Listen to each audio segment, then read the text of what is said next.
आणि त्यांच्या सगळ्या टीमचं मनापासून अभिनंदन करीन की या संकटामध्ये प्रचंड मेहनत ही त्यांनी या ठिकाणी केली आणि अतिशय शेवटच्या माणसापर्यंत जाऊन NDRFच्या मदतीने हेलिकॉप्टरने लोकांना काढणं, कुठलाही मृत्यू न होता लोकांच्या व्यवस्था करणं, ज्यांना घरे सोडावी लागली त्यांच्याकरता वेगवेगळ्या व्यवस्था करणं, या सगळ्या गोष्टी त्यांनी केल्या.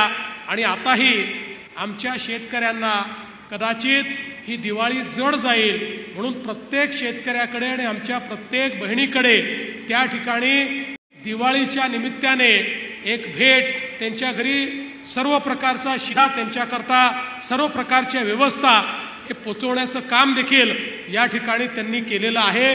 म्हणून त्यांचं मी अतिशय विशेष या निमित्ताने अभिनंदन करतो.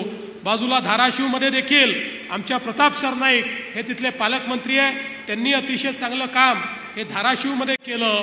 आमचं सरकार हे ज्या ज्या वेळी शेतकरी अडचणीत असतो त्यावेळी शेतकऱ्याच्या पाठीशी उभं असतो. आणि मला हे सांगताना आनंद वाटतो, शेवटी शेतकऱ्याचं जे काही नुकसान होतं, त्याला जो मानसिक आणि आर्थिक त्रास होतो हा काही आपण कधीच सगळा भरून काढू शकत नाही.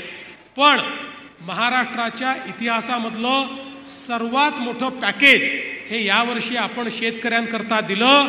32,000 कोटी रुपये हे आपण शेतकऱ्यांना दिले आणि शेतकऱ्यांच्या खात्यामध्ये पैसे जाणं सुरू झालं.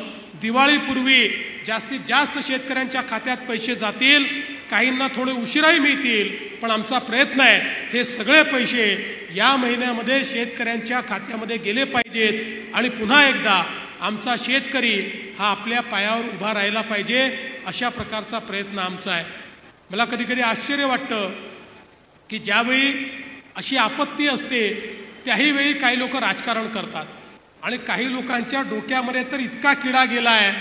सोलापूरमध्ये तर मला एक स्टेटमेंट पाहायला मिळालं, आता हसावं की रडावं मला समजत नाही, कारण इथल्या एका नेत्यांनी सांगितलं, म्हणाले सोलापूरमध्ये इतका जो पाऊस आला हा निसर्गामुळे नाही आला, हा राज्य सरकारने आणला, हा महापूर राज्य सरकारने आणला. काही हरकत नाही, त्यांना एक फूल द्या आणि गेट वेल सून सांगा. कधी कधी परिणाम होतो असा, म्हणजे मानसिक परिणाम असतो, त्यामुळे त्याचं फार काळजी करण्याचं कारण नाही. पण मी एकच गोष्ट,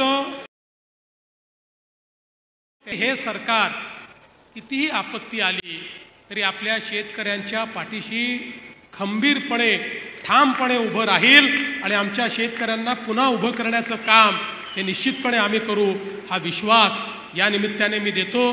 पुन्हा एकदा मी माननीय आमचे मुरली अण्णा मोहोळ, पालकमंत्री, आपले सर्व आमदार, ज्यांनी या सगळ्या आमदारांनी इतका पाठपुरावा या गोष्टीचा केला आहे, त्यांचं सगळ्यांचं अतिशय मनापासून अभिनंदन करतो.